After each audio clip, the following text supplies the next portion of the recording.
باللہ من الشیطان الرجیم بسم اللہ الرحمن الرحیم الحمدللہ رب العالمین والصلاۃ والسلام علی رسول الکریم۔ الندوہ کی طرف سے آج یہ اتوار کا سوال و جواب کا سیشن ہے، تو مفتی صاحب تشریف رکھتے ہیں۔ مفتی صاحب سوالات کافی آئے ہوئے ہیں، تو کچھ پرانے ہیں کچھ نئے سوال بھی ہیں، تو ان میں ترتیب بار انشاءاللہ سوالات جو ہیں وہ پوچھے ہیں لوگوں نے۔ تو پہلا سوال جو ہے یہ عمار صاحب نے پوچھا ہے۔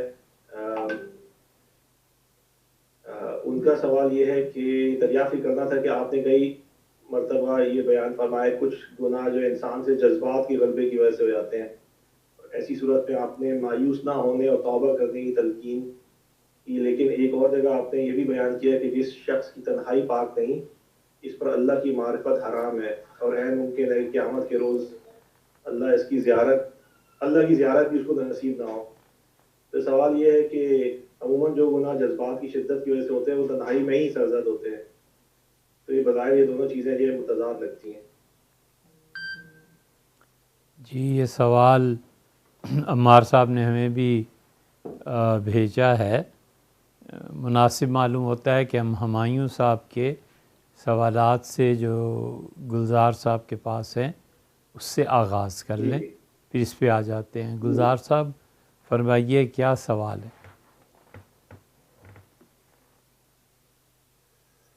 جی پہلا سوال تو بنیادی طور پہ یہ کہ کچھ عرصہ پہلے جو ہے وہ مخطوطات کے سلسلے میں ایک بات چیت ہوئی تھی، تو اس کے بارے میں جو پیش رفت ہے کچھ دوستوں نے اصرار کیا ہے کہ اس پہ اگر پیش رفت کے بارے میں معلوم ہو جائے تو انشاءاللہ پیش بہت رفت آسانی ہوگی۔ جی پیش رفت اس کی یہ ہوئی ہے الحمدللہ کہ ہمارے یہاں جو کچھ مخطوطات میں پڑھا ہوا ہے اور امت کے مختلف ادوار میں جو کچھ فقہا اور یہ حضرات متقدمین لکھتے رہے ہیں اس کی ہم نے فہرست بنانا شروع کی تھی اس وقت، اور اب وہ فہرست کوئی 2300 کے قریب ہو چکی ہے کہ اس کی فوٹو کاپیز الگ کی ہیں، انہیں الگ کیا ہے، اور ہم اس کی فہرست کبھی چھاپ دیں گے کہ یہ مخطوطات اس وقت الندوہ کی لائبریری میں محفوظ ہیں، اور اس کے بعد ہم اب دوسرے مرحلے میں کسی وقت آئیں گے جب بھی اللہ تعالیٰ نے توفیق دی کہ ایک ایک مخطوطے پہ ایک ایک نوٹ لکھنا ہے۔ نوٹ کا مطلب یہ ہے کہ اب بھی اس کے متعلق ضروری معلومات تو اس کا پرنٹ ایک طرح سے لے لیا ہے، کتاب کا نام یہ ہے، تصنیف کرنے والے صاحب یہ ہیں، موضوع اس کا یہ ہے، تو یہ کوئی 2500 سے زیادہ ہو چکی ہیں، اور باقی جو آہستہ آہستہ ہو رہی ہیں۔ اللہ کا بہت شکر ہے کہ ہزاروں کے حساب سے مخطوطات اس وقت ہمارے یہاں موجود ہیں، مگر مسئلہ اب یہ آئے گا رمضان کے بعد، کیونکہ رمضان کے بعد اس میں تعطل اس وجہ سے آ سکتا ہے کہ اب ایسے لوگ جو ان مخطوطات کو باقاعدہ جلد بندی کر کے یا اس پہ کچھ لکھا کے دنیا میں پیش کر سکیں کہ ہمارے ہاں یہ چیزیں ہیں، ان لوگوں کو یہاں پر ان کی تنخواہوں کی وجہ سے رکھنا مزید اب شاید ممکن نہیں ہوگا، تو یہ دقت اس وقت پیش آ سکتی ہے، مگر اب تک الحمدللہ یہ چیزیں ہیں، اور مخطوطات وہ جو بھی چاہے یہاں آ کے دیکھنا چاہے پوچھنا چاہے وہ اس کو بھیجے، ہم انشاءاللہ اس کا جواب دے دیں گے۔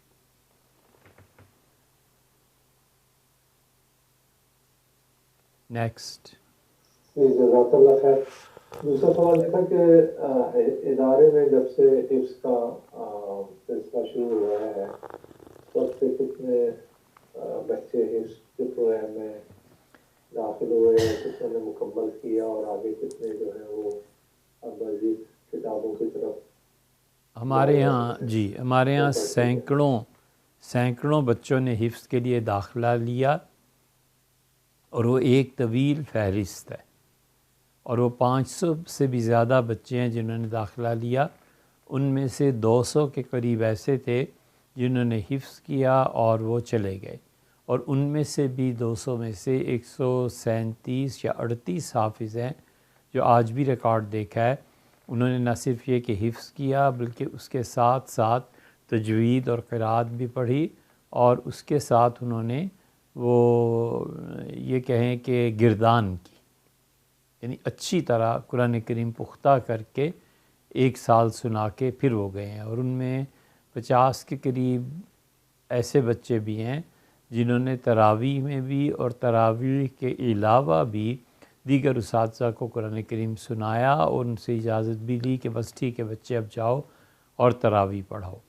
اب ان میں سے کچھ بچے کتابوں کے لیے رہے اور کچھ بچوں نے داخلہ کہیں اور لے لیا۔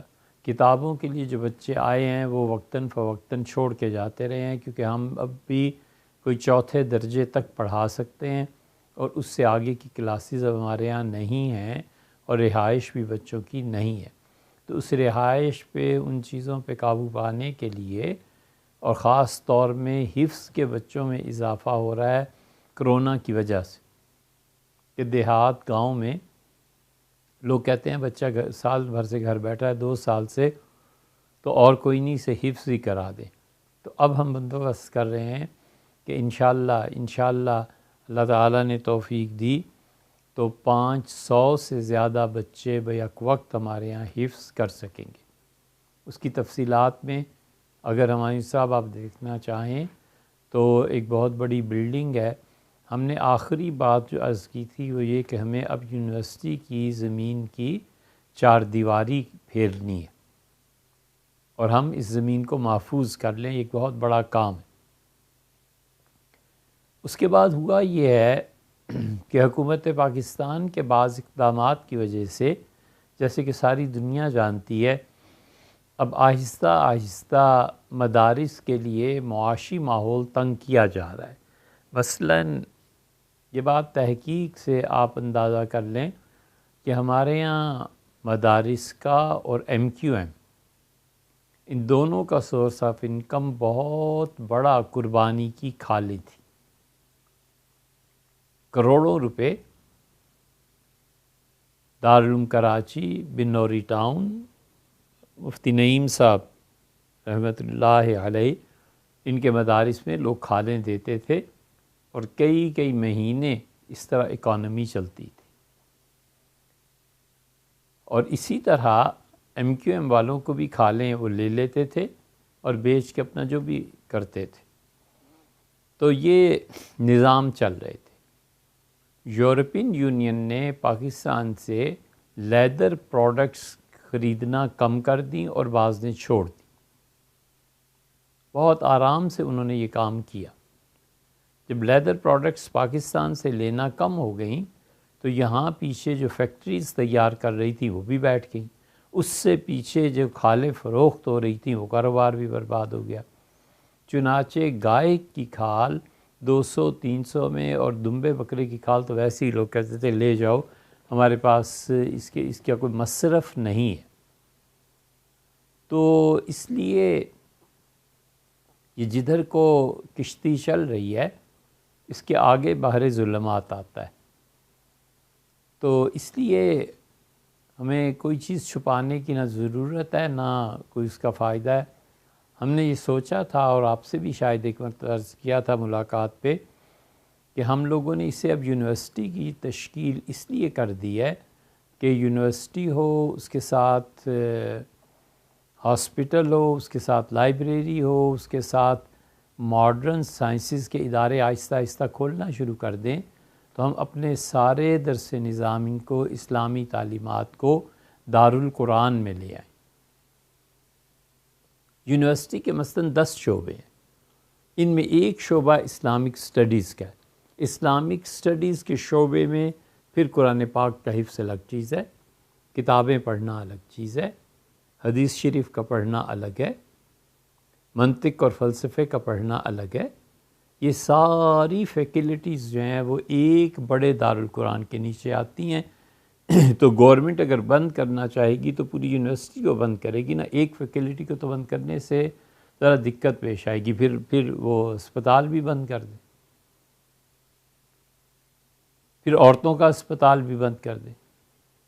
تو ہم نے اس پروگرام کو اس لیے تھوڑا سا تبدیل کیا کہ ان کا جو کام ہے وہ اہل سیاست جانیں کہ سیاست کے اعتبار سے جو کچھ ہو رہا ہے اب ہمارے اس میں نہیں ہے کسی بھی مطلب کوئی قبضہ اور کنٹرول کسی چیز کا ہے ہی نہیں سرے سے، تو ہم اس کو بچانا چاہتے ہیں۔ تو آخری بات جو ہوئی تھی اس سلسلے میں کہ ہم اپنی یونیورسٹی کی زمین کی 4 دیواری کر لیں، اور اسی میں پہلی مرتبہ دارالقرآن ہم نے اسے الحمدللہ شروع کیا ہے۔ دارالقرآن میں ہمارے پاس اس وقت 500 بچوں کے حفظ کرنے کے لیے کمرے بن گئے۔ ہمیں اس میں کچن بنانا ہے اور ہمیں اس میں 2 اپر سٹوریز اور دینی ہے بچوں کے سونے کے لیے۔ بس یہ قرآن کریم کا انشاءاللہ ایک بہت اچھا شعبہ قائم ہو جائے گا۔ آپ ویڈیوز میں دیکھ سکتے ہیں، اور اگر نہیں آپ نے دیکھی تو آپ یہاں کسی سے کہیے، یہ لوگ گلزار صاحب سے کہیے، اور وہ اپنے ذرائع کے ذریعے ویڈیو بنائیں گے اور آپ کو دکھا دیں گے۔ 10 12 15 آدمی یو ایس سے دوست جو آئے ہیں انہوں نے دیکھے ہیں، دانش صاحب نے دیکھا تھا، گلزار صاحب خود تشریف لائے تھے انہوں نے دیکھا تھا، اسی طرح شبیر صاحب تشریف لائے تھے انہوں نے، یوسف صاحب ہیں، ظہیر صاحب اور فراز کے دوست وہ دیکھ کے گئے، بہت متعدد افراد آئے، اور انہوں نے ابھی ارشد صاحب تشریف لائے تھے وہ دیکھ کے گئے سارا۔ تو ہم اپنی فیکلٹیز شروع کریں، اسی لیے ہم نے بارہا کہا تھا کہ ہم رمضان کے بعد اپنے بچوں کے لیے ایک اسکول شروع کریں، پھر کالج شروع کریں، پھر یونیورسٹی، آہستہ آہستہ اس طرح کریں۔ تو یہ آپ کے سوال کا جواب تفصیل سے ہے کہ بچے ہیں انہوں نے حفظ کیا ہے، اور 138 37 38 بچے ہیں جنہوں نے الحمدللہ جا کے قرآن پاک سنا بھی، سنایا بھی، اور اب حفظ کی تعداد بڑھ رہی ہے۔ رمضان کے بعد یا تو داخلہ ہوتا ہے یا پھر داخلہ ہوتا ہے مارچ میں۔ پاکستان میں اکثر سکولز میں مارچ میں چونکہ ایگزام ہو جاتا ہے، تو جو بچے ایگزام دے کے فارغ ہوتے ہیں 5th کا، 5ویں جماعت کا، تو جن لوگوں نے بچوں کو حفظ کرانا ہوتا ہے وہ اس وقت آتے ہیں۔ اب مارچ کے بعد اپریل آ جائے گا، رمضان شریف، اور رمضان کے بعد مئی میں 15 مئی تک بچے اب ایسے مدارس کو ڈھونڈیں گے، اور 15 مئی تک ہمارا پروجیکٹ یہ ہے کہ الحمدللہ ہم نے 500 کے قریب بچوں کے پڑھنے کے لیے کلاس رومز یہ بندوبست کر دیا۔ واش رومز آج کل اس کی طرف چل رہے ہیں ہم کہ بنا دیں، اور 3 فلورز اور چاہیے، ایک فلور جس میں بچوں کے کھانے پینے کا بندوبست ہو، اور 2 فلورز اوپر اس کے بعد چاہیے جہاں پر بچے رہ سکیں، رہائش ہو۔ اور ایک چیز اس کے بعد بھی ہے، وہ یہ ہے کہ مسجد کی تعمیر ہے کہ کچھ لوگ مسجد تعمیر کروا دیں، ایک بڑی مسجد جس میں 1000 2000 آدمی نماز پڑھ سکیں، کہ یہی تعداد بچوں کی آئندہ سے بڑھتی چلی جائے گی۔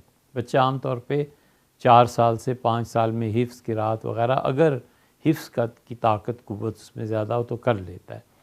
تو اگر آپ ہر سال 500 لیتے ہیں تو آپ خود سوچئے کہ 4 سال میں وہ 2000 بن جاتے ہیں۔ اتنے بچوں کا کے لیے مسجد کا ہونا بھی ضروری ہے، دیگر لوازمات تو بعد کی بات ہے۔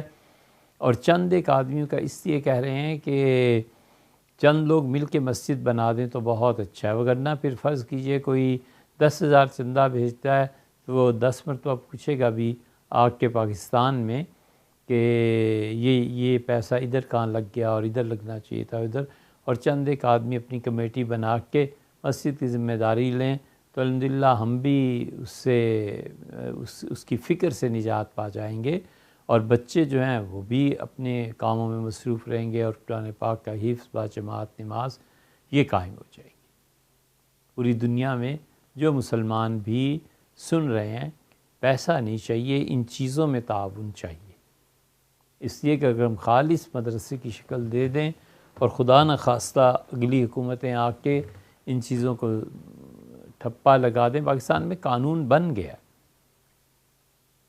ہمارے یہاں اسمبلی نے پاس کر دیا، اس پہ ہم بیان پہلے کر چکے ہیں کہ ہمارے یہاں پوری تحریک چلی تھی کہ تم لوگ اس کو پاس کرا کے آئی ایم ایف کو دے دو، تو آئی ایم ایف ہماری مدد کر دے گا اور عملاً یہ قانون ہم نافذ نہیں کریں گے۔ پھر اسمبلی نے پاس کیا کہ کسی بھی دینی ادارے، مسجد، کسی بھی جگہ سے اگر کوئی شکایت پیدا ہوتی ہے تو اسسٹنٹ کمشنر، مجسٹریٹ، کمشنر جا کر اس ادارے کو لاک کر دے اور جتنا عملہ ہے اس سارے عملے کو نکال کے اپنی مرضی سے پھر عملہ رکھے۔ اور یہ ایسا قانون ہے کہ جو بھی اے سی، ڈی سی، انتظامیہ جو بھی کرے گی اس کے خلاف کسی کورٹ میں نہیں جایا جا سکتا۔ یہ اب قانون بنا ہوا ہے، اب وہ قانون کی تلوار لٹک رہی ہے ہر ایک پہ۔ اور جو وعدہ کر کے گئے تھے کہ اس کو ہٹا دیں گے، اور آئی ایم ایف کو بھی رپورٹ پہنچ گئی ہے، اب اس کو ہٹانے والے ان سے علماء نے کہا ہے، بڑے بڑے لوگ گئے ہیں ملنے، لیکن اب کچھ نہیں۔ تو یہ سیاسی صورتحال ہے اور یہ مذہبی صورتحال ہے۔ فرمائیے۔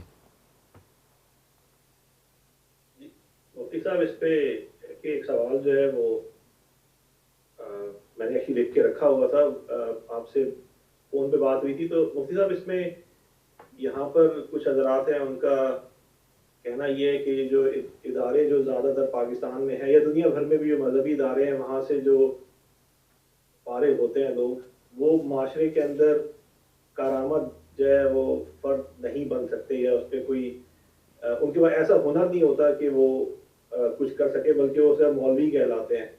تو اس امیج کی وجہ سے جو ہے بہت سارے لوگ جو ہیں وہ تعاون نہیں کرتے، اور اس کی بیک گراؤنڈ جو ہے ایک صاحب جو ہے انہوں نے تو یہاں تک بھی کہہ دیا ہے کہ یہ سارا تعلیمی نظام جو ہے یہ خراب کرنے میں جو امام غزالی جو ہیں انہوں نے جو کام کیا اس کے بعد سے مولوی بننا شروع ہو گئے، ورنہ اس سے پہلے مسلمان امت میں ایسی بات نہیں تھی۔ تو اگر اس پہ مفتی صاحب کچھ فرما دیں ہسٹوریکلی بھی، اور یہ جو سوچ جو آج کل جو نئی جنریشن میں یا پھر جو مذہبی طبقے سے بیزار ہیں، وہ کس طرح سے ان کو قریب لایا جا سکتا ہے۔ دیکھیں خالد صاحب، ایک سوال تو بہت غیرت کا ہے کہ اسباب اور وسائل لوگ فراہم کریں گے۔ جتنے اسباب اور وسائل کے مالک لوگوں کے ہاتھ ہیں اور وہ سمجھتے ہیں کہ وہ مدارس کو چلا رہے ہیں اور وہ مساجد کو چلا رہے ہیں، حرام ہے ان پہ آئندہ کہ ایک پائی کسی جگہ دیں، سنگوڑ کے رکھیں اپنی دولت، اور ہوا نہ لگنے دیں اپنے اموال کو۔ یہ نظام ان تک تھوڑا ہی پڑا ہوا ہے، اسباب اور وسائل۔ حق تعالی شانہ جس چیز کا فیصلہ کر لیں اس کے لیے کوئی مسئلہ ہی نہیں ہے اسباب اور وسائل کا۔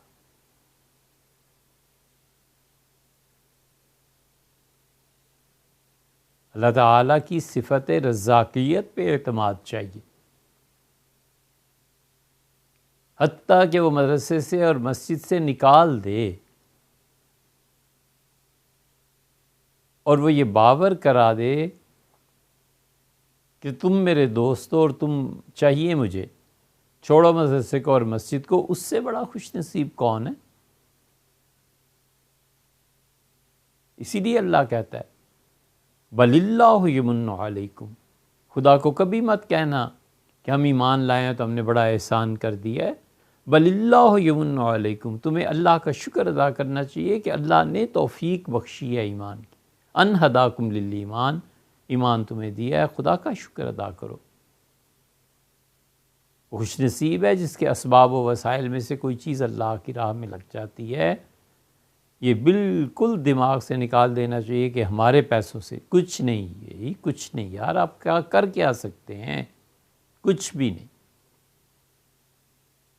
اللہ اگر نہ چاہے تو ایک پائی نہ دینے دے، اللہ توفیق چھین دے۔ اس غلط فہمی سے جلدی جتنا نکل آئے بہتر ہے، نہ نکلے تو ہمارا کیا ہے، اور نکل آئے تو کون سا ہم پہ احسان ہے۔ لیکن ہرگز یہ بات نہیں ہے کہ تعالی شانو کا اعتماد کھو دیا جائے، اللہ کی صفت رزاقیت پہ نہ نظر رکھی جائے۔ اللہ تو خود منع کر دیتا ہے کمانے سے، انہیں عقل نہیں آتی؟ سورہ طٰہٰ نہیں پڑھی، قرآن نہیں پڑھا؟ اللہ تعالیٰ فرماتے ہیں کہ حضور صلی اللہ علیہ وسلم سے اور کسی سے بھی نہیں، ان سے کہتے ہیں کہ لا نسألک رزقا، ہے نبی صلی اللہ علیہ وسلم میں آپ سے روٹی مانگتا ہی نہیں ہوں۔ یہ آیت پڑھ کے اگر نہ سمجھ میں آئے، سمجھ میں کہاں سے آئے، پاؤں سے زمین نکل جاتی ہے کہ یا اللہ یہ کیا، تو کسی سے بھی نہیں مانگتا، موسیٰ و عیسیٰ ہوں یا حضور اقدس صلی اللہ علیہ وسلم ہوں، تو کسی سے، وہ کہتا ہے لا نسألک رزقا، میں تم سے روٹی نہیں چاہتا، نحن نرزقک، لوگو ہم تمہیں رزق دیتے ہیں۔ مطلب یہ نہیں ہے کہ تم مجھے، خدا نے کہا کہ رزق دو، میں تمہارا کوئی محتاج ہوں اور میں نہیں چاہتا، مطلب یہ ہے کہ میں یہ بھی نہیں چاہتا کہ تم میرا کام چھوڑ کے کوئی اور کام کرو، میں تم سے پیسے کموانا ہی نہیں چاہتا۔ اگر بات پیسے کی ہوتی تو نبوت کبھی نہ چلتی۔ حضور اقدس صلی اللہ علیہ وسلم صحیح بخاری میں آیا ہے، فرمایا کہ مکہ والوں کی بکریاں چراتا تھا، اس کی اجرت بھی وصول کرتا تھا، اور نبوت کے بعد تو سب کچھ ختم ہو گیا۔ اللہ نے کہا خبردار، کوئی پیسے ایسے کمانا نہیں ہے، وہ میرے ذمے ہے، چاہے میں فاقے میں رکھوں اور چاہے پیٹ بھر دوں، آپ کو جو کام کہا ہے وحی کا، قرآن کا، آپ نے اس سے کرنا ہے، سیدھی سی بات۔ یہ عجیب احمقانہ سوچ ہے کہ میں پروردگار عالم کا پیغام پہنچا رہا ہوں۔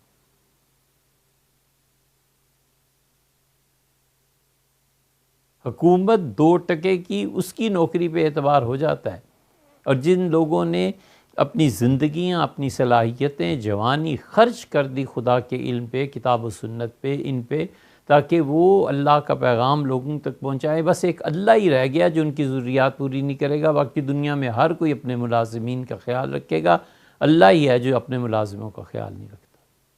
لا حول ولا قوت الا باللہ۔ یہ تو ہے ایک بات۔ دوسری بات آپ سے عرض کریں کہ جو صاحب بھی یہ کہتے ہیں کہ وہ معاشرے میں کارآمد فرد، بالکل ہم ان کے ساتھ ہیں، بالکل ٹھیک ہے۔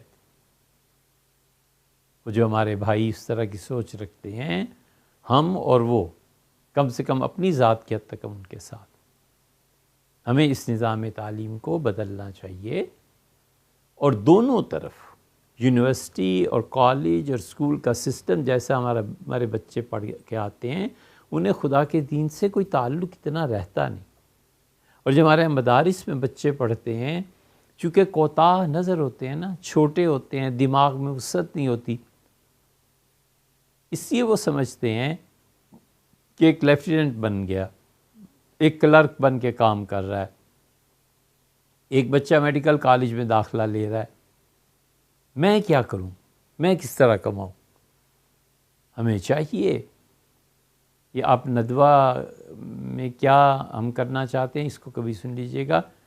2 فکروں میں اس کا خلاصہ یہ ہے کہ ہم یہ چاہتے ہیں کہ ایسا مناسب نظام تعلیم ہم اپنے بچوں کو ایک حد تک پڑھائیں، 6ٹھی تک، میٹرک تک، اور پھر اس کے بعد ہم اپنے بچوں میں دیکھیں کہ ان میں کیا صلاحیتیں ہیں۔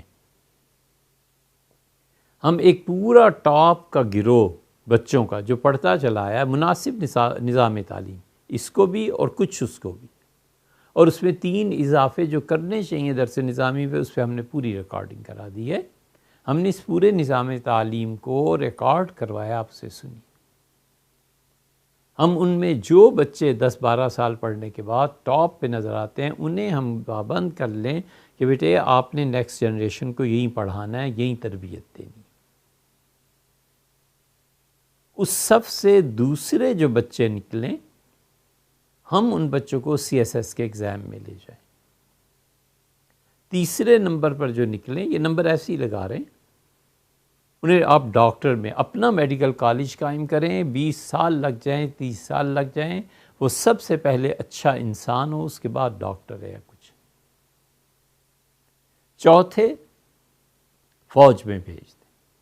پانچویں، اس ملک میں وکالت میں لوگ چاہیے جو اس نصاب میں عربی بھی پڑھیں، اور پھر اپنا لاء کالج ہم لوگ بنائیں اور ہم اپنے ان بچوں کو انگلش کے پورے لاز پڑھائیں، وہ بھی چیزیں پڑھائیں، یہ بھی پڑھائیں، تاکہ بچہ جان سکے کہ انصاف کیا ہوتا ہے، شریعت پہ ہم کیوں زور دیتے ہیں، اس قانون میں شریعت کے کہاں کہاں پر بظاہر فلاز پائے جاتے ہیں، اس کا ہم نے کیا کرنا ہے۔ یہ 5 شعبے ہم نے گنوا دیے، 2 اور بھی ہیں۔ اس سے ہم نے کہا کہ ایک پورا طبقہ بچوں کا تعلیم میں آ جائے، ایک میڈیکل میں آ جائے، ایک قانون میں آ جائے، ایک فوج میں چلا جائے، اور ایک CSS کے ایگزام میں۔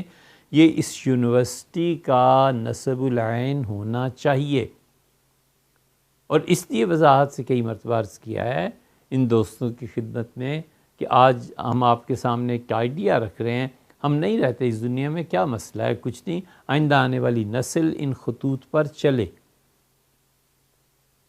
پوری دنیا کی سیاست دیوبند اور علی گڑھ کے گرد گھومتی رہی، پوری دنیا کی، پہلے براہ راست اور پھر بالواسطہ۔ افغانستان کی جتنی جنگ ہوئی ہے، جیسے شیخ الہند نور اللہ برکتہ ان کے شاگردوں کے شاگرد 3 پشتیں 1920 میں سید احمد شہید رحمۃ اللہ نے افغانستان کو چنا تھا، پھر شیخ الہند رحمۃ اللہ علیہ نے چنا تھا، اور شیخ الہند رحمۃ اللہ علیہ نے اس دائرے کو بڑھا کر ترکی، افغانستان، جرمنی، ہندوستان، ان سب سے روابط قائم کر کے چاہا تھا کہ ہندوستان کو انگریزوں سے آزاد کروایا جائے، اور ہم ہندو اور مسلمان مل کر سارے دیش میں ایک دوسرے کے ساتھ رواداری سے رہ کے دنیا کی ترقی میں، آزادی میں حصہ لیں۔ یہ ان لوگوں کا نصب العین تھا۔ تو دیوبند کی 3ری، 4تھی، 8ویں پشت نے جا کر یہ کام کیا ہے۔ علی گڑھ کی تھوڑی خدمات، علی گڑھ کے کئی ایسے فیصلے تھے جس کی وجہ سے انگریز نکلے۔ علی گڑھ کے لوگ بڑے پڑھے لکھے تھے۔ کون ہے جس نے علی گڑھ سے فیض نہیں اٹھایا؟ سر سید کے مذہبی پہلو کو الگ رکھ دیں، ہمارے نزدیک ایک اور سر سید تھے، ایک اور بھی تھے۔ وہ جو سر سید اپنی قوم اور ملک کے لیے تھا نا، وہ شخصیت ہی کچھ اور تھی۔ انہوں نے ہی پاکستان بنوایا، انہوں نے ہی مشرقی پاکستان بنوایا۔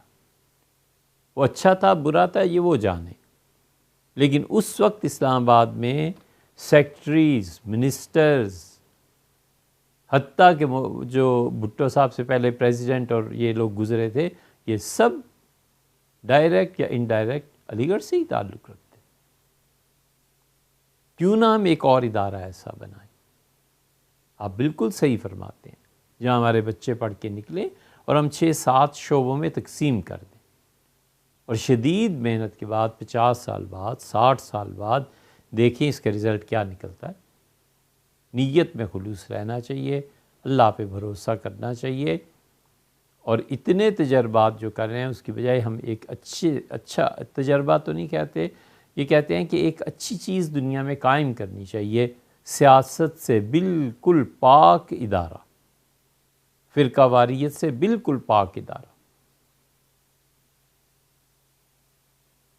بس 30-40% تعلیم اور 70% تربیت۔ اخلاقیات جو ہوتی ہیں وہ دراصل زمین ہوتی ہے، اس زمین پہ عبادت کی عمارت تعمیر کی جاتی ہے۔ جو لوگ بھی دین کی عمارت اخلاقیات کی بنیاد اور زمین پہ نہیں بناتے، وہ مذہب کے بارے میں بڑے کھوٹے رہ جاتے ہیں، ان کی نمائندگی بھی کھوٹی ہوتی ہے۔ اخلاقیات کی بنیاد پہ یہ طے ہو گیا کہ میں جھوٹ نہیں بولوں گا، اب وہ نماز پڑھتا ہے یا نہیں پڑھتا، زمین بن گئی نا۔ اب جب نماز بھی پڑھتا ہے تو لوگ کہیں گے کہ ہے نمازی اور بالکل جھوٹ نہیں بولتا، یار پکا نمازی۔ اب ہے پکا نمازی اور اخلاقیات اس کے بنے ہوئے نہیں ہیں، لوگ کہیں گے دیکھو نمازیوں کی حالت یہ ہے کہ ایسے جھوٹ بولتے۔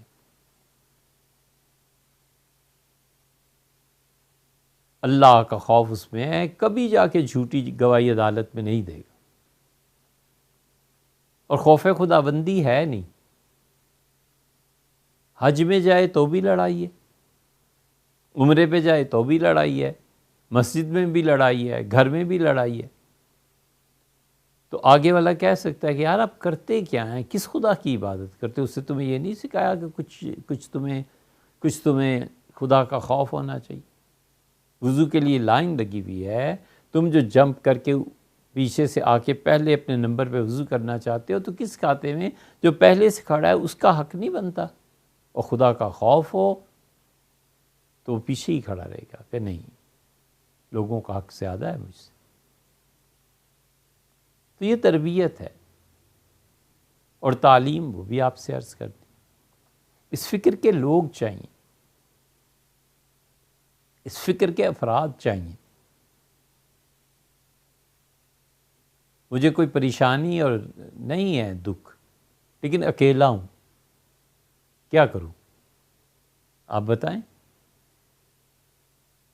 ایسے لوگ چاہیے جو یہاں کے رہیں، اس فکر کو جذب کریں، اگر وہ سمجھتے ہیں یہ ٹھیک ہے، غلط ہے تو کیا ضرورت ہے؟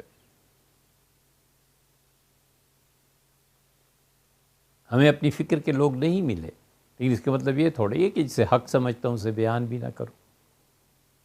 افراد چاہیے، ہاتھ بٹائیں، کام کریں، ہمیں فارغ کریں، ہم تعلیم کو، علم کو، جو کچھ اساتذہ سے پڑھا ہے اللہ کی توفیق سے، اس کو نشر کریں۔ رہ گیا تیسرا سوال جنہوں نے کہا کہ امام غزالی رحمۃ اللہ یہ کیا ہے۔ امر واقعہ یہ ہے کہ اس وقت فلسفہ اتنا غالب آ گیا تھا کہ دین کے بنیادی عقائد تک لرزنے لگے تھے۔ اتنا تعلیم یافتہ اور اتنا ترقی پسندانہ ماحول تھا کہ آپ اندازہ لگائیں کہ اس زمانے میں اسپین اور بغداد، یہ جتنی پڑھی لکھی جنریشن نسل اللہ نے اس وقت مسلمان امت کو عنایت فرمائی تھی، ان میں کوئی ہمت نہیں کر سکتا تھا یہ کہنے کی کہ فلاں کتاب میں نے نہیں پڑھی۔ ہر جگہ تعلیم تھی، ہر جگہ چرچا تھا، اور جو نسلیں آ رہی تھی نئی، وہ امنگ اور جذبے کے ساتھ اور معاشرے کی معاونت کے ساتھ بڑے سے بڑا کفر کا سوال کرتے ہوئے بھی گھبراتے نہیں تھے۔ اپنے اساتذہ سے پوچھتے تھے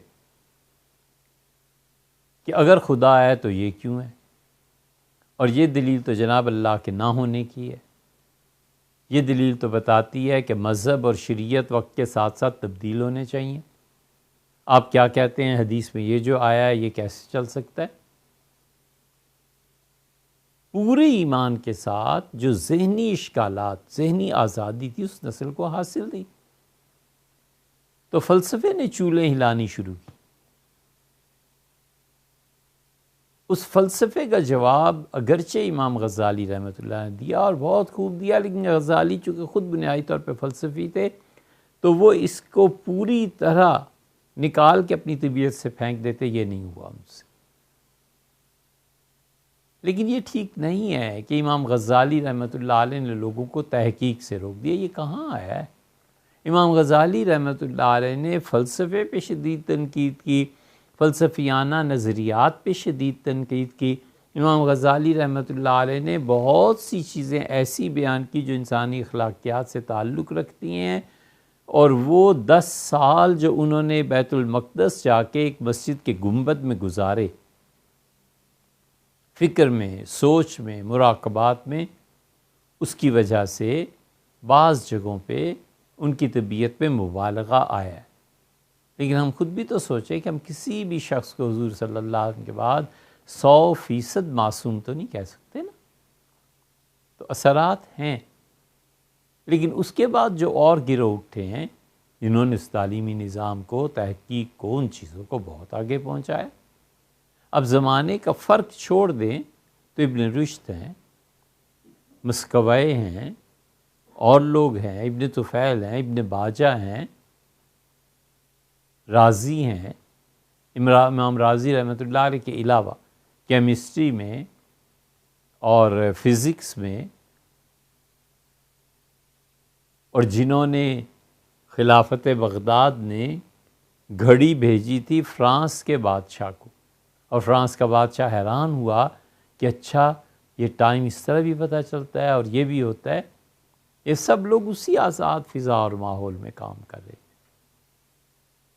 ہمیں چاہیے، آپ ایگری نہ ہوں اس سے کوئی حرج نہیں، لیکن ہمیں چاہیے کہ ہم ذہنی طور پہ پسیں نہیں، ذہنی طور پہ ہم یورپ اور جدید تحقیقات کے سامنے اتنے بے بس نہ ہو جائیں کہ ہم اپنے اسلاف کے کیے ہوئے کاموں کو اور کارناموں کو کرٹیسائز کرنے لگیں۔ دنیا کے علم میں، دنیا کی ترقی میں بڑا حصہ ہے، بہت بڑا حصہ ہے۔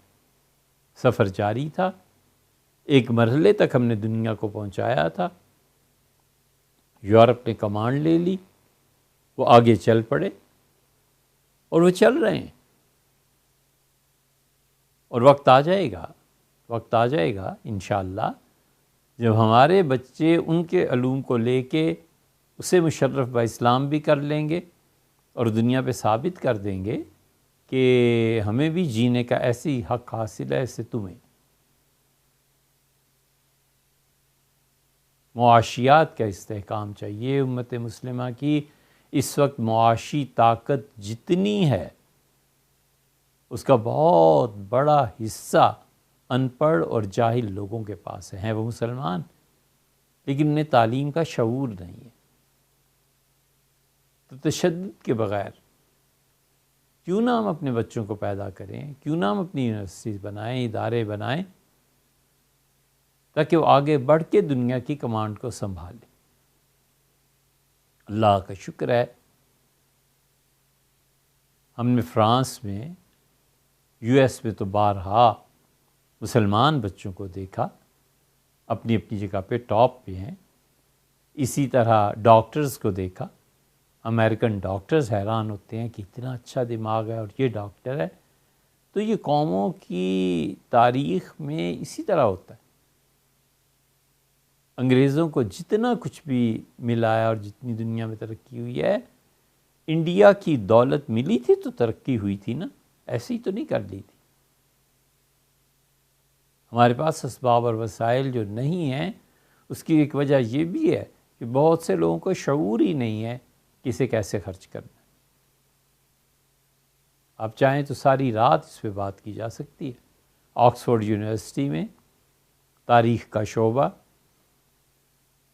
پروفیسرز تھے، انہوں نے کہا ہم آپ کو بتاتے ہیں کس طرح پیسے بناتے ہیں اور بنتے ہیں۔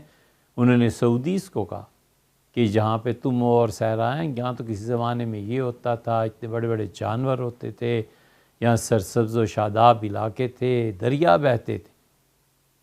سعودی گورنمنٹ نے کہا اس کو ثابت کر دو، انہوں نے ثابت بھی کیا اور اربوں کے فنڈز لیے، سارا خرچہ بھی سعودیہ نے کیا، اپنی تاریخ پہ فخر پیدا ہوا اور یونیورسٹی والے پیسے لے کے الگ ہو گئے۔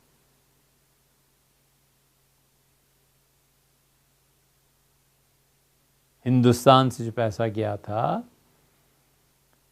جو کچھ بر صغیر کو لوٹا تھا انگریزوں نے، برطانیہ اس وقت بھی دنیا میں جو جنگیں کرتا رہا وہ اس پیسے کی بدولت تھی۔ جنگ ظاہر ہے کہ اب یہ کسی کو کہنا بچوں جیسی بات ہے کہ جنگ بغیر مضبوط اکانومی کے کہاں سے ہو سکتی ہے؟ مضبوط اکانومی انڈیا کی تھی جس کو لوٹ کے اس سے دنیا بھر میں جنگیں کی، پہلی جنگ عظیم اور دوسری جنگ عظیم، اور وہی پیسہ یہاں سے لے جا کر، لطف کی بات یہ کہ یہاں قحط پڑ گیا تو وہی پیسہ ہندوستان کو 4% سود پہ واپس کر دیا۔ یہیں سے سونا لے گئے اور وہاں لے جا کر سکے ڈھالے اور کہا اچھا بھی ہندوستان بھی ہے، ہندوستان کی حکومت ہم سے لے لے اور 4% سود پہ ادا کر دے۔ یہ ساری چیزیں آہستہ آہستہ سامنے آ رہی ہیں۔ تو اس لیے امام غزالی رحمۃ اللہ علیہ کے بعد بھی تعلیم ہوئی ہے، ترقی ہوئی ہے۔ آپ ذرا سی بات پہ مہربانی فرما کے ہماری درخواست سے غور کریں۔ ہم پاکستان میں اس 75 سال میں اپنی بچیوں کے لیے کوئی الگ میڈیکل کالجز کا سلسلہ نہیں قائم کر سکے. اب خود سوچیں نا ہم کیا کر رہے ہیں. ایک وہ سر گنگا رام نے بنایا تھا اور گنگا رام کے اسپتال کا نام تجویز کر کے فاطمہ جناح اسپتال ہو گیا. بس بنایا ہم نے بھی نہیں. وہ اس وقت ملک میں کتنی بچیاں ہیں جو تعلیم حاصل کرنا چاہتی ہیں, کتنی لیڈی ڈاکٹرز بننا چاہتی ہیں, کتنی وہ اس سے آگے کی پوسٹ گریجویشن وغیرہ وغیرہ کرنا چاہتی ہیں جو یورپ اور امریکہ. ہم کیوں نہیں کرا رہے؟ ہم اس پہ بیٹھے ہیں کہ گورنمنٹ کرے گی. گورنمنٹس نہیں کریں گی. مہربانی کریں آپ پرائیویٹ سیکٹر میں آ جائیں. آپ وہاں 60 سال کے ہو گئے ہیں, 70 کے ہو گئے, اب آپ اپنے ملک واپس آ کے کوئی پروجیکٹ شروع کریں. ہم اپنی بچیوں کو یہاں پڑھائیں گے, یہاں ریسرچ لیبارٹریز قائم کریں گے. آغا خان اسپتال جب بنا تھا تو بہت سے ہمارے دوستوں نے کہا جانا حرام ہے, یہ ہے وہ ہے. تو ہم نے کہا بالکل 100% حرام قرار دیں گے جب تم آغا خان کے مقابلے میں ایک اور فاؤنڈیشن کہیں قائم کر دو. ہم کہیں گے اب وہاں جانا حرام ہے. یہاں وہاں سے بھی روکتے ہو کہ وہ گھر کچا ہے, پکا تمہارے پاس بھی نہیں ہے, تمہارے پاس تو چھت ہی نہیں ہے, اور حوصلہ یہ ہے کہ فتوے دیتے ہو خدا کا خوف کیے بغیر. اس لیے بھیا امام غزالی رحمۃ اللہ نے کیا ہے یا نہیں کیا؟ زیادہ سے زیادہ یہ نہیں کیا نا, امت زوال میں چلی گئی نا. تو آپ شروع کریں نا اسے, آپ شروع کریں اس زوال سے نکالنا. جی مزید فرمائیے. جی مفتی صاحب, اس بات سے بات بنتی ہے کہ اس میں ایکچولی اسی سے ریلیٹڈ 2 سوال فلسفے سے تعلق رکھتا ہے, عقیدے سے, اور دوسرا طب سے ہے. تو پہلا سوال مفتی صاحب جو فلسفے عقیدے سے تعلق رکھتا ہے, تو ایک صاحب جو ہیں انہوں نے یہ پوچھا ہے کہ یہ کون سے فرقے کا یہ عقیدہ تھا کہ آپ نے ایک جگہ تفصیل میں فرمایا کہ معتزلہ جو ہے وہ یہ مانتے تھے کہ جنت اور جہنم بھی بنی نہیں ہے بلکہ بعد میں بنائی جائیں گی, لیکن ایک فرقہ جو ہے ان کا یہ عقیدہ بھی تھا کہ یہ جتنی بھی چیزیں اللہ تعالیٰ نے بیان کی ہیں, جنت اور اس کی جتنی بھی چیزیں وہ ساری جو ہیں وہ تماثیل ہیں, ایلیگریز ہیں, ایکچولی ایسے ہوگا نہیں. تو ایک سوال مفتی صاحب یہ, اور دوسرا میں طب کا اس کے بعد انشاءاللہ پوچھوں گا. معتزلہ یہ کہتے تھے کہ جنت ابھی نہیں بنی. یہ ان کا خیال ہی نہیں, عقیدہ تھا. اور اس وقت جو علماء تھے اہل سنہ کے اور اہل تشیع کچھ انہوں نے جواب دیا تھا کہ سیدنا آدم علیہ السلام جہاں رہ کے اس دنیا میں پھر بھیجا گیا انہیں, وہ چیز بن چکی ہے. اور فرمائیے. جی اور مفتی صاحب یہ جو یعنی تماثیل والی جو سوال ہے اس کا جواب ہو گیا نا. جی یہ معتزلہ کا عقیدہ تھا, ہمارا نہیں. اسی لیے کسی وقت جنہوں نے سوال کیا ہے وہ بھی انہی کا ہے. تماثیل کے جتنی جو حور ہے, حور کا کانسیپٹ ہے, یا جو اس میں باغ ہیں اور اس میں نہریں بہ رہی ہیں, یہ سب جو ہے صرف شوق دلانے کی بات کی گئی ہے, کیونکہ یہ تو مادی چیزیں ہیں جو کہ اس دنیا کی ہیں. تو اس دنیا کے اندر یہ چیزیں صرف شوق دلانے کے لیے ایلیگریز ہیں, تماثیل ہیں. یہ اصل میں یہ نہیں پائی جاتی ہیں جو ہے, یا یہ ہوگا نہیں ایسے. یہ مسلمانوں ہی میں سے جن پہ فلسفے کا اثر غالب آ گیا تھا, ان کا خیال تھا کہ خدا نے یہ سب وعدے کیے ہیں انسانوں کو اپنی عبادت کی ترغیب دینے کے لیے, اور یہ اشیاء اصل میں نہیں ہے. لیکن یہ اتنی بڑی جسارت تھی کہ کفر تک لے جاتی ہے. اس کا سیدھا سادہ مطلب ہے کہ اللہ تعالیٰ نے معاذ اللہ لبھانے کو قرآن دیا تھا, اور حقیقت نہیں ہے, سب جھوٹ ہے. اللہ کی ذات اس سے بہت بلند و بالا ہے کہ اپنے بندوں سے کوئی جھوٹے وعدے کرے. یہ ہے صحیح. مسلمانوں کے ہاں ایک طبقہ ایسا پیدا ہو گیا تھا, لیکن وہ فلسفی تھے.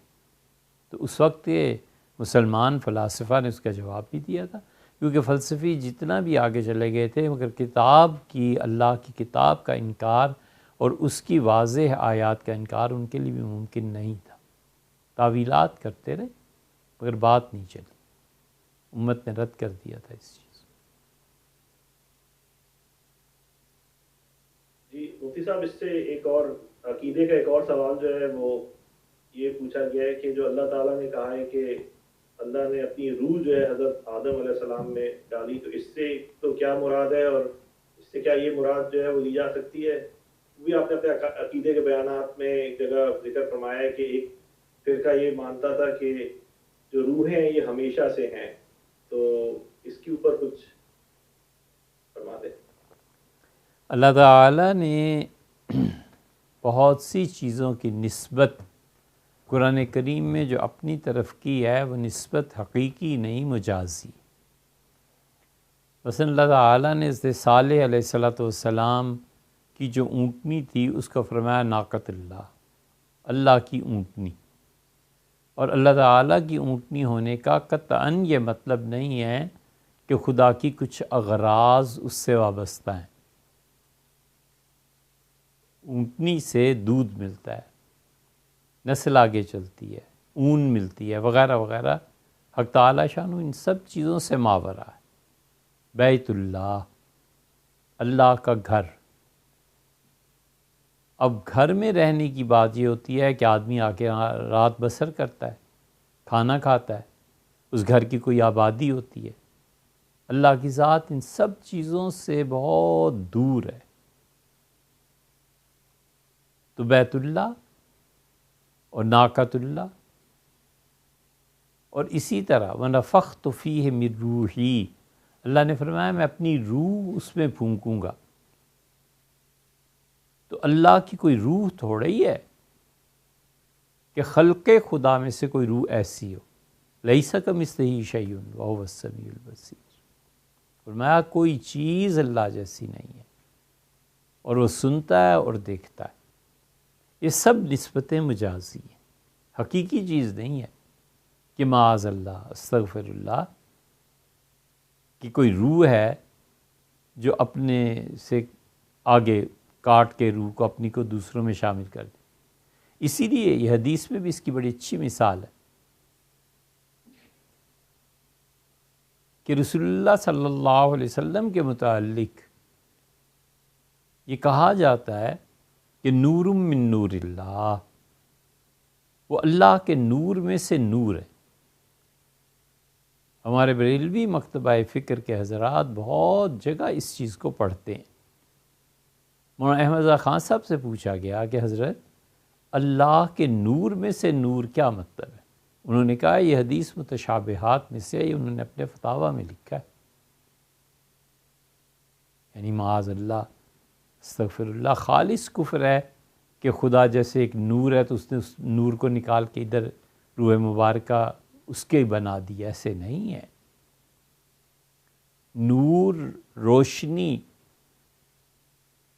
وہ کسی نہ کسی چیز سے پیدا ہوتی ہے، اور اللہ جو نور ہے وہ بغیر مثل اور مثال کے ہے۔ اللہ کسی سے پیدا ہو، لم یلد ولم یولد، اس کے خلاف جاتی ہے، تو کفر کے جملے۔ تو اس لیے اللہ تعالیٰ ان چیزوں کی نسبت اپنی طرف جو کرتے ہیں وہ ملکیت کی نسبت ہے، کہ ہمارا گھر ہے، ہمارا حرم ہے، یعنی ہمیں بہت پسند ہے۔ یہ ہماری اونٹنی ہے، یعنی ہمارے امر سے معجزہ پیدا کر دی گئی ہے صالح علیہ السلام کے لیے۔ میں نے روح پھونکی کیونکہ روح میری ملکیت ہے اور میں اس کا مالک ہوں، میں اس کا خالق ہوں۔ یہ نہیں ہے کہ اس کی روح میں سے روح آ گئی تھی۔ یہ ایک بات۔ دوسری آپ نے کیا فرمایا تھا؟ جی مفتی صاحب، یہ اس میں یہ کہ جو روح جو ہے یہ روحیں جو ہیں ہمیشہ سے ہیں، تو یہ عقیدہ جو ہے یہ کون سے فرقے کا تھا؟ یہ پھر جو ہندوؤں کا۔ مسلمانوں میں سے بھی ایسے گمراہ تھے، ہندو بھی یہی کہتے تھے، وہ اب بھی کہتے ہیں مادہ، روح اور ایشور، یہ تینوں ہیں جو ہمیشہ سے ہیں اور ہمیشہ رہیں گے، مادے پہ زوال نہیں ہے۔ اسی لیے جو ہمارے سارے نصاب میں پڑھاتے تھے نا فزکس میں، کہ میٹر جو ہے وہ تباہ بھی نہیں کیا جا سکتا اور بنایا بھی نہیں جا سکتا، کنورژن ہو جاتی ہے ایک شیپ سے دوسری شیپ میں۔ یہ خالص کفر کا جملہ نہیں ہے تو اور کیا ہے؟ میٹر کو اللہ نے نہیں پیدا کیا تو کس نے کیا؟ مادے کو شروع سے مانتے تھے ہم لوگ۔ اللہ تعالیٰ کی توفیق سے اللہ کو ہمیشہ سے مانتے ہیں کہ خدا ہے اور خدا تھا، الآن کما کان، اللہ اب بھی وہی ہے جہاں وہ پہلے تھا۔ اللہ کی ذات پاک نے ٹائم کو پیدا کیا اور اللہ تعالیٰ نے پھر ٹائم کے ساتھ ساتھ اسپیس کو بھی پیدا کیا۔ تو عقل کہتی ہے جب اسپیس ہی نہیں تھی تو اللہ کہاں تھا؟ یہ ایسی چیزیں ہیں جس کا جواب اتنے آسانی سے ہوتا بھی نہیں، اور ہم کہتے ہیں اللہ۔ اسی طرح جو کفر کے نظریات رکھتے تھے، بظاہر اپنے آپ کو مسلمان کہتے تھے، وہ کہتے تھے میٹر بھی اللہ نے پیدا نہیں کیا، یہ شروع سے ہمیشہ رہے گا۔ یہی پڑھاتے ہیں ایف ایس سی میں، یہی اب تک کالجوں میں چلتا ہے۔ اور ٹیچر کی اگر کوئی ڈھنگ کی تربیت ہو تو بچوں کو کہے کہ بیٹے یہ ایک سائنس کا نظریہ ہے، لیکن مذہب کا اس سے کوئی تعلق با ایمانہ نہیں بنتا کہ اسلام نے ہمیں بتایا ہے اور ہمارا عقیدہ ہے کہ اللہ کی صفت ہے کہ وہ ہمیشہ سے ہے اور ہمیشہ رہے گا۔ اور میٹر کی کنورژن یہ میٹر میں ہوتی ہے، اللہ کی تجلیات کا ظہور بدلتا ہے۔ یہ وہ کہہ سکتا ہے نا جس نے ان چیزوں کو بھی پڑھا ہوا ہو ساتھ۔ ہم اپنے بچوں کو کس طرح کے کفریہ جملے جو ساری زندگی پڑھ کے بھی بیچارے نہیں سمجھتے کہ کیا کہہ رہے ہیں۔ یہی چیز روح کی ہے کہ روح ہمیشہ سے اور ہمیشہ رہے گی۔ ہمیں نصاب میں یہ نہیں پڑھایا جاتا کہ اللہ نے جتنی بھی چیزوں کو پیدا کیا ہے وہ واضح طور پر دو چیزوں میں ان کی تقسیم ہوئی ہے، ایک عالم خلق ہے اور ایک عالم امر ہے۔ اللہ نے جو کہا ہے نا الا لہ الخلق والامر، امر بھی میرا اپنا جہان ہے، خلق بھی میرا اپنا جہان ہے۔ آدمی اس پہ سوچنے بیٹھ جائے اور خدا کی قدرت اور تقدیر کا لکھا اسے نہ بچا لے تو دل پھٹ جائے۔ اس ایک چھوٹی سی آیت میں کوئی کائنات کی حقیقت نہیں ہے جو اس نے سمو نہ دیا۔ الا لہ الخلق والامر، خلق بھی میرا ہے اور امر بھی میرا ہے، اور وہی یہ کہہ سکتا ہے۔ اسی کا حق بنتا ہے۔ یہ جو عالم امر کی چیزیں ہیں نا، انسانی عقل ان سے نیچے ہے، عقل اسے سمجھ نہیں سکتی۔ یہ سمجھ لیجئے کہ ایک چیز کو ایم اے کا بچہ سمجھ سکتا ہے، تو جو ایف اے میں پڑھتا ہے اسے کہا جاتا ہے کہ بیٹے آپ 2-4 سال اور پڑھیں گے نا پھر سٹیج آ جائے گی۔ عالم امر کا تعلق پھر روحانیت سے جا بنتا ہے، وہاں اللہ کی محبت، اور پھر محبت کے بعد جب معرفت کے احوال بندے پہ سالک پہ کھلتے ہیں تو پھر آگے حیرت ہی حیرت رہ جاتی ہے، کچھ نہیں رہتا۔ حیران ہوتا ہے کہ خدا کا عالم امر کیسا ہے۔ حضور اقدس صلی اللہ علیہ وسلم کی معراج ہے، انسان کی روح ہے، سپیس ہے، خود یہ ٹائم ہے، یہ سب چیزیں عالم امر سے تعلق رکھتی ہیں۔ اسی لیے رسول اللہ صلی اللہ علیہ وسلم نے منع فرمایا کہ زمانے کو برا مت کہا کرو، کیونکہ وہ عالم امر کی چیز ہے، تو عالم امر ان کو سمجھ ہی نہیں آ سکتا۔ مسئلہ تو یہ ہے، خلاف عقل نہیں ہے، لیکن اس کو سمجھنے کے لیے جو عقل چاہیے وہ ایک اور چیز ہے۔ 5 حصے ہیں نا، تو عالم امر کے لیے ایک چھٹی حص بھی انسانوں میں، 7ویں ایک حص چاہیے۔ وہ 7ویں حص انبیاء علیہ السلام کے پاس ہوتی ہے، اور کبھی کبھی اللہ اس سے پردہ اٹھاتا ہے۔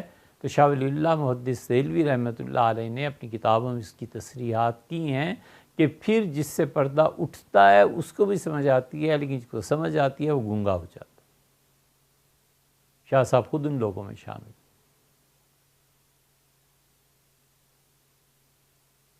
اس لیے عالم امر کو نہیں پہنچ سکتے۔ روحیں جو ہیں، اس روح کی ترقی بھی ایسے ہی ہے۔ روح کی تخلیق تھی، تخلیق کے بعد اس کی ترقی تھی، اس پہ تجلیات کا پڑھنا تھا، اس عالم میں روح پہ ادیان کا پیش کرنا تھا کہ یہ بھی ایک دین ہے، یہ بھی ایک ہے، یہ بھی ایک ہے۔ تم اپنی آزادی سے فیصلہ کرو کہ تم کس دین میں جانا چاہتی ہو۔ اس روح نے پسند کر لیا کہ مجھے یہودیت اچھی ہے، جاؤ انہی کے ہاں پیدا کر دیں گے۔ اسلام اچھا ہے، جاؤ اس کے ہاں پیدا کر دیں گے، مسلمانوں کے ہاں۔ بڑا لمبا قصہ ہے۔ اور اللہ نے کہا کل من علیہا فان، ہر وہ چیز جو اس کائنات میں پائی جاتی ہے ہم فنا کرنے والے ہیں۔ تو کائنات میں جتنی بھی چیزیں ہیں، جب فنا طاری کرنے والا اللہ ہے تو روح اس کائنات سے باہر کہیں نکل کے چلی جائے گی، اس پہ بھی فنا طاری کرے تو اللہ ہی کرے۔ یہ ہے بات خدا کی توحید کی، وحدانیت کی، اور اللہ کے ایک ہونے کی، کہ قدرت بھی اسی کی ہے، علم بھی اسی کا ہے، طاقت بھی اسی کی ہے۔ اسی لیے بنیادی صفات اللہ تعالیٰ کی، علم، حیات، قدرت، سمع، بصر، کلام، ارادہ اور تکوین، اس پہ ایمان لانا بھی ضروری ہے۔ کوئی چیز نہیں ہے جو اللہ کے تصرف سے باہر ہو، کفر ہے اس کا سوچنا بھی ہو۔ کوئی چیز ایسی نہیں ہے جو تعالیٰ شانہ نے اپنی قدرت کاملہ سے تخلیق نہ فرمایا۔ تو اس لیے نہ مادہ قدیم ہے، نہ روح قدیم ہے، نہ کوئی اور چیز قدیم ہے۔ قدیم اور حادث کی ساری مباحث مخلوق کے ساتھ ہیں، اور خالق ان تمام مباحث سے وراء الورا ثم وراء الورا۔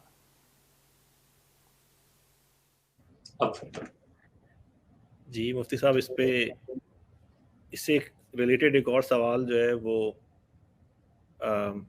عقائد سے ریلیٹڈ، مفتی صاحب جو سوال کسی صاحب نے پوچھا ہے کہ جو انبیاء جو ہیں، آپ نے ایک جگہ فرمایا ہے کہ کافی جگہ فرمایا ہے کہ انبیاء نے جو ہے خبر دینے والے ہیں وہ، تو انبیاء کا یقین کیونکہ اللہ تعالیٰ کو دیکھا نہیں جا سکتا جب تک کہ قیامت قائم نہ ہو جائے، تو انبیاء کا جو یقین ہے وہ کامل یقین کیسے ہوتا ہے جب انہوں نے اللہ تعالیٰ کو دیکھا ہی نہیں ہے؟ کہ ان کو یہ کیسے معلوم ہوگا کہ جو میسج ان کے پاس آیا ہے یہ حق ہے اور اللہ تعالیٰ جو ہے وہ ایگزسٹ کرتے ہیں؟ ایک تو یہ سوال ہے ان کا، اور دوسرا سوال اسی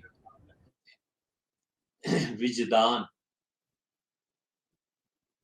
یہ اندر کی گواہی جو ہوتی ہے نا، اور پھر اس کے بعد اللہ کا پیغام آنا فرشتوں کے ذریعے اور ان کے مشاہدات، یہ سب چیزیں انہیں بتا دیتی ہیں کہ آپ کس منصب اور مقام پر فائز ہیں، اور آپ اللہ کی عنایات اور توجہات کا مرکز، اور خلق خدا کی ہدایت کے لیے آپ کو چن لیا گیا ہے۔ اللہ ان کے جو غلام اور خادم ہوتے ہیں نا، ان تک کو یقین دے دیتا ہے۔ انبیاء علیہ السلام تو بڑی چیز، آپ دیکھتے نہیں قرآن نے کیا کہا ہے؟ اس قوم جب وہ کھڑے ہو گئے فقالو، اور انہوں نے دعویٰ کیا، انہوں نے کہا لوگو اللہ ہی پروردگار ان آسمانوں کا اور زمین۔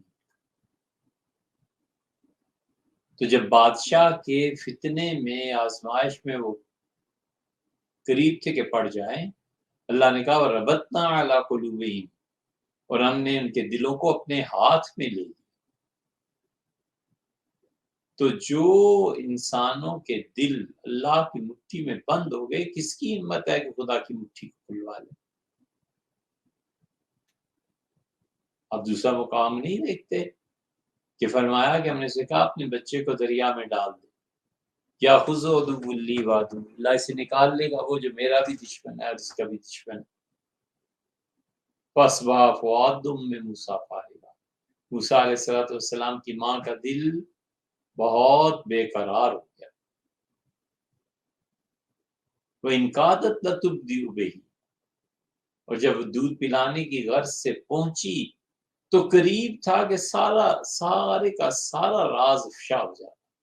اپنے بچے کو اس دیوانگی سے چومتی، پیار کرتی کہ سب سمجھ جاتے کہ اس کا بچہ ہے، اس کا بیٹا۔ لولا ربطنا علی قلبہا، اگر اس وقت اس عورت کے دل کو ہم اپنی مٹھی میں بند نہ کر لیتے تو معاملہ سب افشا ہو جاتا۔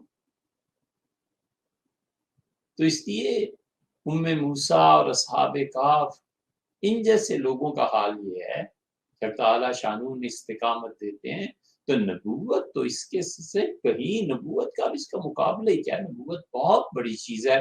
اللہ اس یقین کو خود ان کے دلوں میں ڈالتا ہے اور خدا ان کو شروع سے ہی اپنی نگاہ میں رکھتا ہے۔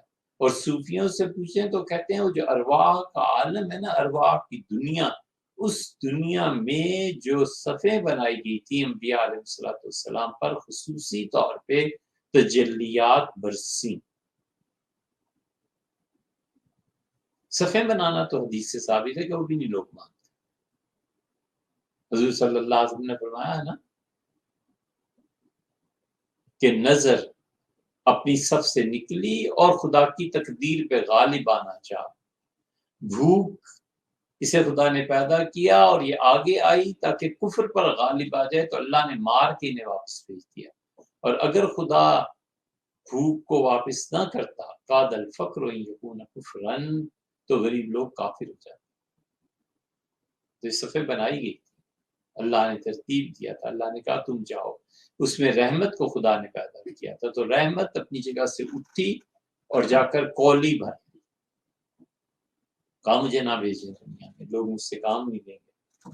فرمایا یہ کافی نہیں ہے، رحمت میں نے تجھے پیدا کیا ہے اور میں تمہیں دنیا میں بھیج رہا ہوں، اور جو تم سے کام نہیں لے گا، شفقت اور تیرے ساتھ جو رحمت کے تقاضے ہیں وہ پورے نہیں کرے گا، ہم اسے جہنم میں پھینک دیں، اسے شدید سزا دیں۔ اسی طرح حضرات انبیاء علیہ السلام، ان کی بھی ارواح مبارکہ کو جمع کیا گیا تھا، اولیاء کرام ان کی ارواح کو بھی جمع کیا گیا تھا۔ تمام وہ احادیث جو الہیات پر مبنی ہیں ان کو پڑھنا چاہیے، وہاں یہ چیزیں آئی ہیں بہت، کیونکہ چونکہ عام طور پہ لکھنے پڑھنے میں نہیں آتی، سننے میں نہیں آتی، تو لوگ اس جہان سے ناآشنا ہوتے۔ آگے چلیں۔ جی مفتی صاحب، اس سے ایک اور سوال جو اسی کا پارٹ ہے کہ عین الیقین اور حق الیقین جو ہے، ان سے کیا معنی لیے جا سکتے ہیں، اور انبیاء کا جو عین الیقین اور حق الیقین کیا ہوتا ہے؟ بھائی خبر اور رویت میں فرق ہوتا ہے نا، ایک چیز کی خبر آپ کو پہنچی، پھر اسی چیز کو آپ نے ایک کلپ میں دیکھ لیا، فرق پڑ جاتا ہے۔ اسی چیز کو کلپ کی بجائے آپ نے حقیقت میں دیکھ لیا، بہت فرق پڑ جاتا ہے۔ سیدنا موسیٰ علیہ السلام کو اللہ تعالیٰ نے کہا کہ آپ جلدی کیوں آ گئے؟ ان کا عجیل تو الیک ربی لترضیٰ، اللہ اس لیے حاضر ہو گیا ہوں کہ آپ نے فرعون سے نجات دیا، آپ خوش ہوں میری حاضری پہ۔ فرمایا انا قد فتنا قوم، تم تو آ گئے ہمارے پاس، اور تمہاری قوم جو ہے پیچھے جا کے دیکھو، وہ انہوں نے بچڑے کو خدا بنا لیا، وہ آزمائش میں۔ اس وقت حضرت موسیٰ علیہ السلام نے کچھ نہیں کہا، جب آ کر عملاً آنکھوں سے دیکھا کہ یہ تو سارے بچڑے کی پوجا کر رہے ہیں، تو شدید غصہ اور غیرت تھا، ابھی جو ہوا سو۔ تو خبر میں رویت پہ فرق ہے، یہ خبر سے رویت کا سفر کرنا اور رویت کا حصول، یہ خبر پہ جو یقین ہوتا ہے اس سے اعلیٰ تر یقین وہاں پیدا ہوتا ہے۔ اس عین الیقین کے بعد جب وہ خود اس رنگ میں رنگ جاتا ہے تو یقین کی آخری حد تک پہنچ جاتا ہے۔ وہ ہے نا کہ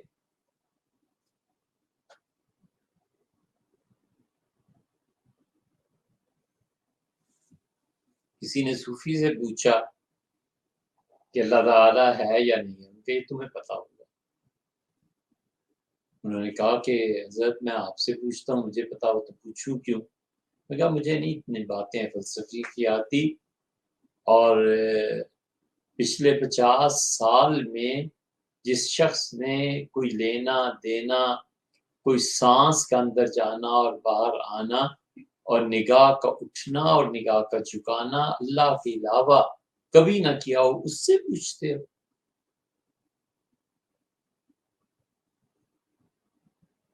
موفق رحمت اللہ سے کسی نے پوچھا تھا کہ حضور اقدس صلی اللہ علیہ وسلم کی طرف سے قربانی جائز ہے؟ تو انہوں نے فرمایا معلوم نہیں. اس سے کہا آپ مفتی ہیں اتنے بڑے اور آپ جواب نہیں دیتے. انہوں نے کہا مجھے بس یہ پتا ہے 119-20 سال ان کی عمر ہو گئی تھی. فرمایا مجھے تو یہ پتا ہے کہ 80 سال سے ہمیشہ حج پہ جاتا ہوں، حضور صلی اللہ علیہ وسلم کے لیے قربانی کرتا ہوں. باقی جواز اور عدم جواز ہونا چاہیے نہیں، مفتیوں سے پوچھو. میرا تو اس لیے آپ نے کیا سوال کہا؟ جی مفتی صاحب عین الیقین اور حق الیقین، اس میں ایک اور چیز مفتی صاحب ان کو یہ اشکال شاید اس وجہ سے ہوا ہے کہ حضرت موسیٰ علیہ السلام نے جب کہا کہ میں آپ کو دیکھنا چاہتا ہوں تو اللہ تعالیٰ نے کہا کہ آپ نہیں دیکھ سکتے، لن ترانی. تو اس میں انہوں نے تو دیکھا نہیں، تو عین الیقین اور حق الیقین پھر انبیاء کو کیسے ہوتا ہے؟ یہ باتیں کہی نہیں جا سکتی ہیں صحیح، اور لکھا ہے. جن صاحب نے بھی سوال پوچھا ہے کہ یہ ابن عربی رحمۃ اللہ علیہ کی فتوحات کو پڑھیں، اور فصوص الحکم میں جو فص موسوی ہے اس کو پڑھیں، وہاں یہ چیز مل جائے. لیکن لوگوں میں نہیں بات کرنی چاہیے کہ بہت پبلک فارم ہے نا، تو بہت سے ہمارے ذہنی سطح وہ نہیں ہوتی تو پھر آگے کنفیوژن پیدا ہوتا ہے. جی بالکل. جی مفتی صاحب اس میں ایک دو اور سوال جو اسی سے متعلق ہے، لیکن وہ طب سے متعلق سوال کافی لوگوں کا آیا ہے کہ آپ نے ابھی تعلیمی نظام کے اوپر جو بات کی تو اس میں کئی جگہ سے سوال آیا کہ ابھی حال ہی میں امریکہ کے اندر جو ہے وہ دل کی پیوند کاری کر کے جو ہے سور کا دل جو ہے وہ لگایا، جس کو جینز کی ایڈیٹنگ کرنے کے بعد جو ہے تو، اور وہ اتفاق بھی ایسا کہ جو اس کے جو ہیڈ سائنٹسٹ جو ہیں وہ مسلمان ہیں، غالباً پاکستان یا ہندوستان سے ہی ہیں.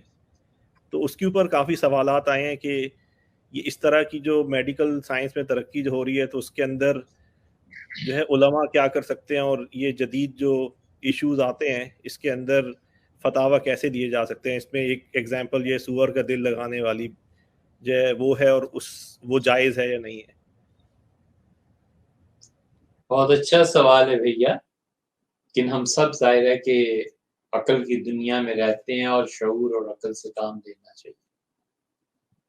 مری کا جو سانحہ ہوا تھا، بارشیں ہوئی تھیں، اس میں بھی کچھ حصہ اور کچھ کام بھی تھا، تو کوئی 200-250 فٹ لمبی دیوار ہے، اور کچھ حصہ ہم نے گرا دیا، کچھ گر گیا تھا. تو پچھلے کئی مہینوں سے اس پروجیکٹ کی تعمیر اور یہ دیوار اب جو لگنی ہے صبح سے شام تک، فجر کی نماز سے لے کے اور مغرب ہو جاتی ہے ہم اسی میں کھڑے رہتے ہیں، بات کرتے رہتے ہیں، بنوا رہے ہیں. آپ آئیں، یہ کام سنبھال لیں اور میری مدد کریں، میں بیٹھ کے پڑھ لوں گا انشاءاللہ. دوسری بات، فتویٰ دینا آسان نہیں ہے بھیا، اللہ کو جواب دینا. ہم آپ سے کہہ دیں کہ سور کا دل لگانا جائز نہیں ہے، اور اللہ کے یہاں پہنچے تو خدا پوچھے گا نا مجھ سے کہ کیا دلیل تھی، کیوں کہہ دیا تھا ناجائز، اور کہہ دیں جائز ہے تو پوچھیں گے نا. تو میں کیوں اپنی عاقبت پر بات کروں، میں کیوں نہ اللہ کے درمیان اور اپنے درمیان دلائل کو رکھوں کہ اللہ یہ دلائل ہیں، کچھ آتا نہیں، اس سے یہ سمجھ میں آئی ہے، آپ مہربانی فرمائیں، اگر یہ چیز صحیح ہے تو مجھے اس کے اظہار کا ذریعہ بنا دیں، اور اگر یہ غلط ہے تو میں پہلے ہی آپ سے معافی مانگتا ہوں، میرے ذمہ کچھ نہ. حضور صلی اللہ علیہ وسلم نے فرمایا ہے کہ قاضی اور مفتی میں یہی فرق ہے نا کہ قاضی گورنمنٹ کا نمائندہ ہونے کی وجہ سے فتوے کو نافذ کر دیتا ہے، اور مفتی فتوے کو نافذ نہیں کر سکتا، بتا دیتا ہے. حضور صلی اللہ علیہ وسلم نے فرمایا 100 میں سے 66 قاضی جہنمی ہیں، 33 جنت میں جائیں گے. اس لیے اتنا بڑا رزق ہم نہیں دے سکتے، نہیں ہو سکتا. کیا ضرورت ہے ہمیں اپنی عاقبت پر بات کرنے کی کہ ہم ایسے ہی اٹھ کے کہہ دیں یہ جائز ہے. اللہ نے لا تقولوا لما تصف السنتکم اپنی زبانیں ایسے نہ چلایا کرو، کہو کہ یہ حلال ہے یہ حرام، ہاذا حلال و ہاذا حرام، نہ کہا مت چلاؤ زبان۔ تو فتویٰ جو ہوتا ہے وہ بیٹے بہت سوچ سمجھ کے دیا جاتا ہے۔ تیسری بات یہ ہے کہ جیسے آپ جن لوگوں نے بھی دریافت کیا ہے، آپ حضرات کی طرح ہمیں بھی اس کی کا فکر ہے۔ ہم دھیرے دھیرے ان ساری چیزوں کو پڑھ رہے ہیں آج کل، کہ سور کے دل میں آخر کیا وجہ ہے کہ وہ لگایا گیا، اور جانوروں کے دل اس کا کام کیوں نہیں کر سکتے؟ کیا اس دل میں بنیادی طور پہ کوئی تبدیلی پیدا کی گئی ہے؟ تبدیلی ہے تو کس نوعیت کی ہے، عارضی ہے یا مستقل؟ اسی طرح کے جتنے سوالات ہیں ہم پہلے اسے پڑھ لیں، ہم خود سمجھ لیں، اور اس حد تک سمجھ لیں کہ اطمینان ہو کہ یہ ہم اللہ کے سامنے کہہ سکتے ہیں قیامت میں، پھر انشاءاللہ ضرور بات کریں گے۔ یہ نہیں ہو سکتا کہ یورپ سے کسی سے ایک جگہ چیز اٹھے اور اس پہ فوراً کھٹک سے، نہ، بہت سوچ سمجھ کے بات کرنی چاہیے، اس لیے کہ ہم جیسے بھی ہوں لوگ اسلام کا نمائندہ سمجھتے ہیں نا، تو کل کوئی بحث کرنے لگے، کوئی بچہ اور سوال پوچھے، اور بس جواب ہونا چاہیے بیٹے اس وجہ سے جائز ہے، اس وجہ سے ناجائز ہے۔ لیکن ایک بات کیجیے، یہاں آ کے سنبھالیے کام کو، ہم اپنے فیلڈ میں واپس جائیں۔ جی خالد صاحب آگے بڑھیں۔ جی مفتی صاحب، اس سے ایک ملتا جلتا سوال جو ہے وہ کسی نے بھیجا ہے کہ ان کو ڈاکٹر نے پرسکرپشن جو دی ہے اس کے اندر جو دوا ہے اس کے اندر بیف کا جیلیٹن غالباً جو ہے اس سے بنائی گئی ہے وہ جو ہے، تو لیکن اگر وہ گائے جو ہے وہ یہاں پر تو صحیح طریقے سے ذبح نہیں کی جاتی تو اس کا استعمال جائز ہے۔ اس پہ یہ مدد کریں کہ وہ جیلیٹن اور جو چیزیں اس کی تفصیل لکھ کے بھیج دیں، بیماری اپنی اور ڈاکٹر نے کس نے تجویز کیا، فون نمبر وغیرہ، یہ ذرا سی معلومات دے دیں تو پھر انشاءاللہ ہم عرض کر دیں گے کہ اس کی حقیقت کیا ہے۔ جی بالکل۔ جی مفتی صاحب، ایک اور آپ سے جو بات ہوئی تھی کہ جو مذہب جو ہے اس میں جو سیاست اور مذہب جو ہے، بلکہ سیاست میں مذہب کو استعمال کیا جاتا ہے، تو بھی حال ہی میں ایک بات کی گئی جس میں سیاسی طور پہ تو اس پہ نہیں جانا چاہیے، لیکن جو سیاست دان ہیں ان کا علم ہوتا نہیں ہے، لیکن وہ اس طرح کی بات کہہ جاتے ہیں کہ جس سے جو ہے وہ گستاخی کا عنصر اس سے نکل سکتا ہے، جیسے کہ ابھی بات ہوئی کہ پہلے 5 سال جو ہے مدینہ میں جا کے جو مسلمانوں نے کچھ نہیں کر سکے وہاں پہ، تو یہ جو سیاست دان جو ہیں ان کو اس طرح کی باتیں جو ہیں ان سے گریز کرنا چاہیے، تو اس کے اوپر آپ کچھ فرما دیں کہ یہ اس طرح کی چیزیں جو ہیں، یہ کیونکہ آپ نے ابھی اکثر بیانات کے اندر جو ہے جھوٹی احادیث اور اس پہ بات کی ہے، تو یہ اس سے ایک طرح سے ریلیٹڈ کوسچن ہی ہے۔ خالد صاحب جو بات عرض کرنے جا رہے ہیں، بہت سے لوگوں کو تلخ محسوس ہوگی، لیکن پرواہ نہیں۔ اس پوری کائنات میں حق تعالی شانہ کے علاوہ، اللہ عز و جل رب العالمین کے علاوہ کسی سے کوئی بحث اور غرض نہیں۔ کوئی بگاڑے گا کیا اور بنائے گا کیا، لے گا کیا اور دے گا کیا، کچھ بھی نہیں سوائے اللہ کی ذات کے۔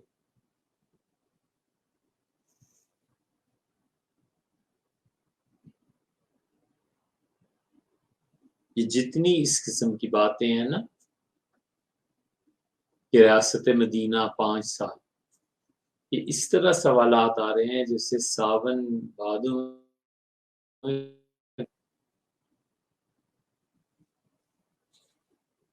تو کسی کا خوف تھوڑا ہی ہے کہ ہم اس پہ بات نہ کریں، کسی کوئی لالچ تھوڑا ہی ہے کہ وہ ناراض ہو گیا تو کیا کر لے گا۔ یہ قطعاً جھوٹ ہے، یہ صاف جھوٹ ہے۔ جتنا تشدد ہوتا ہے مذہب کے نام پہ، اس کا فائدہ پہنچتا ہے سیکولر مذہب کے نام پہ۔ جتنا تشدد ہوگا سیکولر اس سے فائدہ اٹھاتے ہیں، وہ کہتے ہیں یہ دیکھو یہ دین ہے، یہ مار ہے، یہ لڑائی ہے، یہ قتل ہے، یہ غارت گری ہے، یہ خون بہ رہا ہے، یہ اتنی شادیاں، یہ اس لیے مذہب کے نام پہ تشدد کرنا سیکولرزم کو فائدہ پہنچاتا ہے، اور حضرت رسالت مآب صلی اللہ علیہ وسلم پہ جھوٹ بولنا منکرین حدیث کو فائدہ پہنچاتا ہے،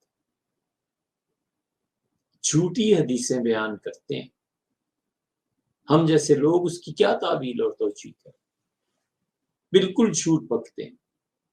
کل بات ہی نا حضرت بکر رضی اللہ عنہ نے ٹاٹ پہنا، فرشتوں نے ٹاٹ کا لباس پہننا شروع کیا، سب ایک سے ایک بڑی گپ اور جھوٹ ہے۔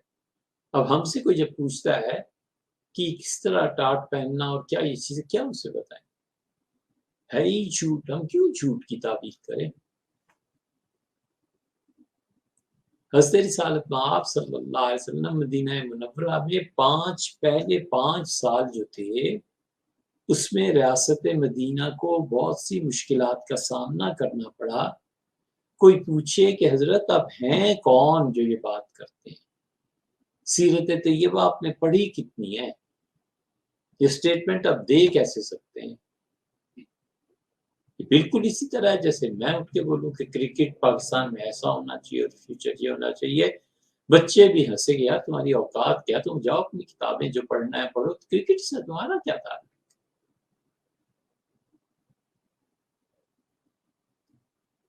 کل کو کوئی اور آدمی اٹھے اور وہ کہے کہ مجھ سے پوچھا کرو آپ کہ میڈیکل کیا ہے، پوچھے صاحب آپ کیا کرتے ہیں، تو کہ میں چھابڑی لگاتا ہوں۔ کدھر کھو گئی ہے لوگوں کی عقل۔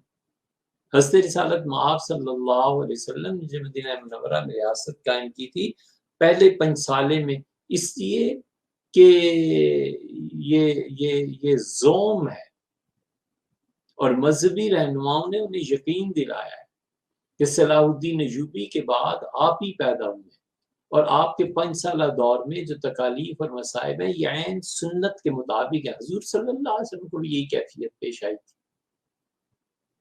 اور پھر نبی کریم صلی اللہ علیہ وسلم بہت آسانی اور سکھ میں تھے، جو آخری مدینہ منورہ کے 5 سال تھے۔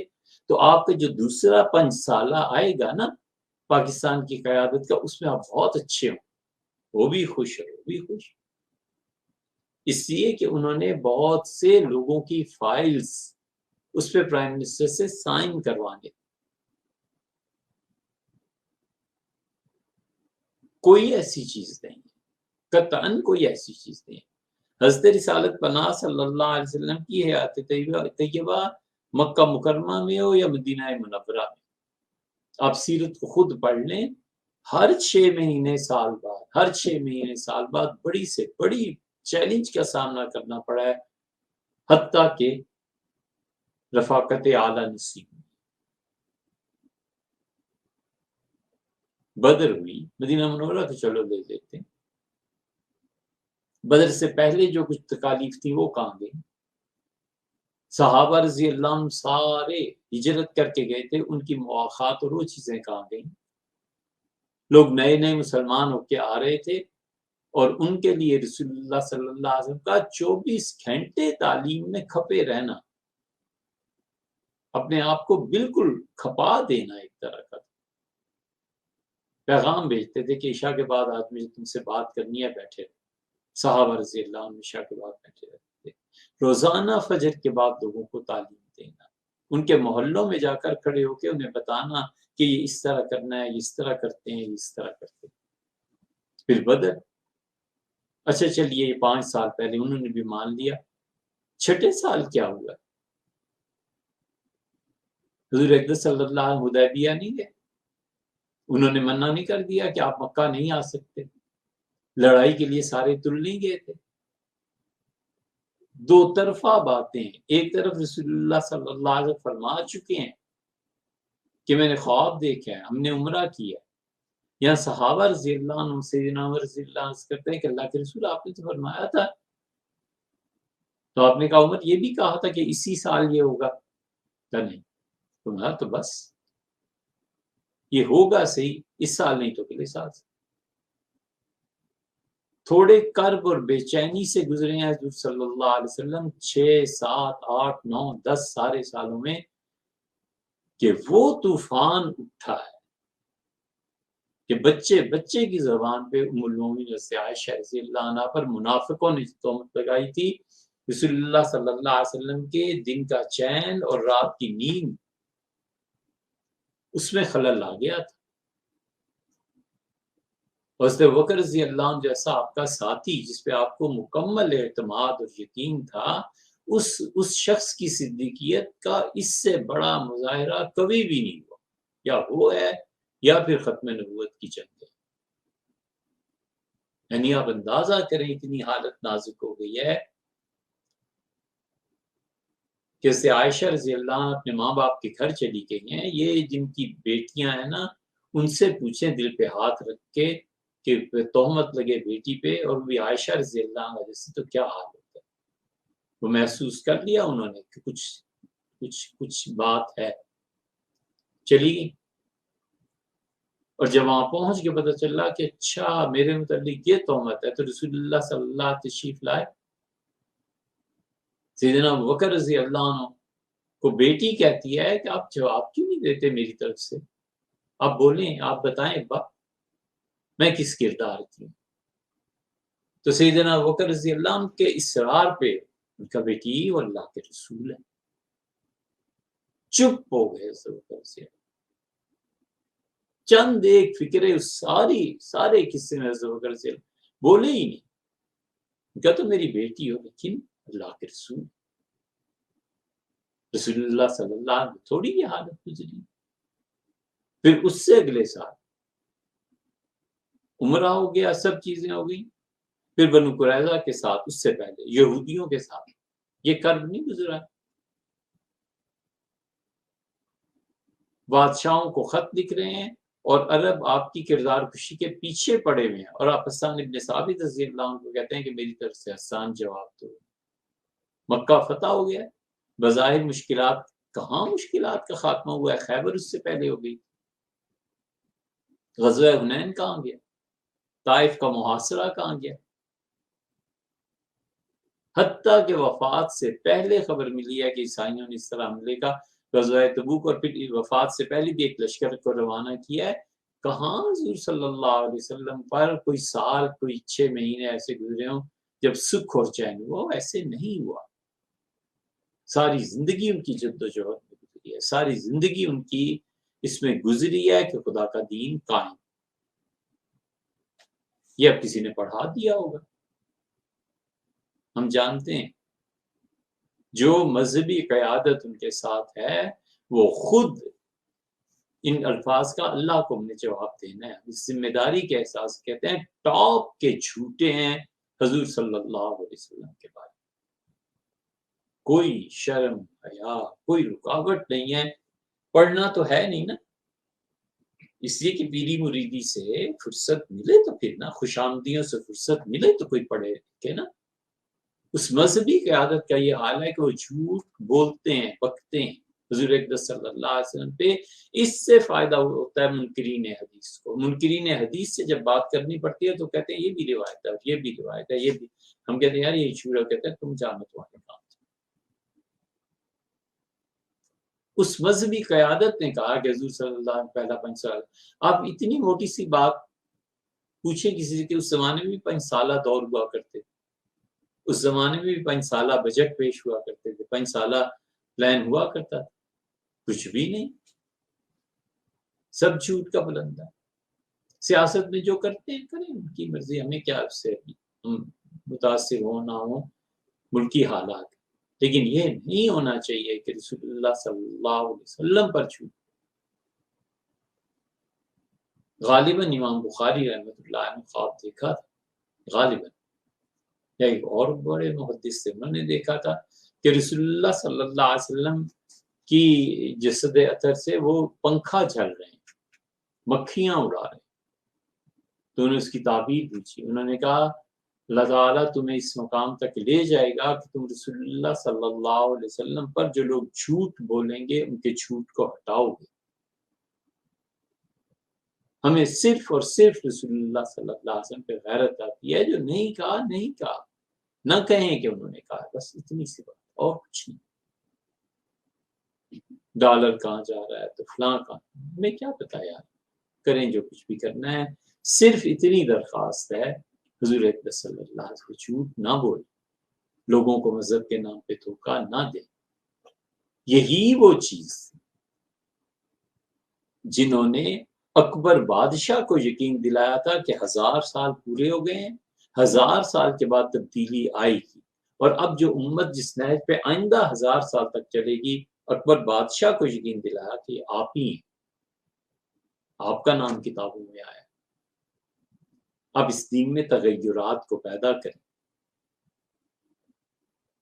تو اکبر بادشاہ اسی نالائق مذہبی قیادت سے بگڑا تھا، حتیٰ کہ حضرت مجدد الفسانی رحمۃ اللہ علیہ نے مکتوبات شریف میں لکھا ہے کہ اکبر کی گمراہی میں پورا کردار ان اس زمانے کے برے مولویوں کا، علماء سو کا،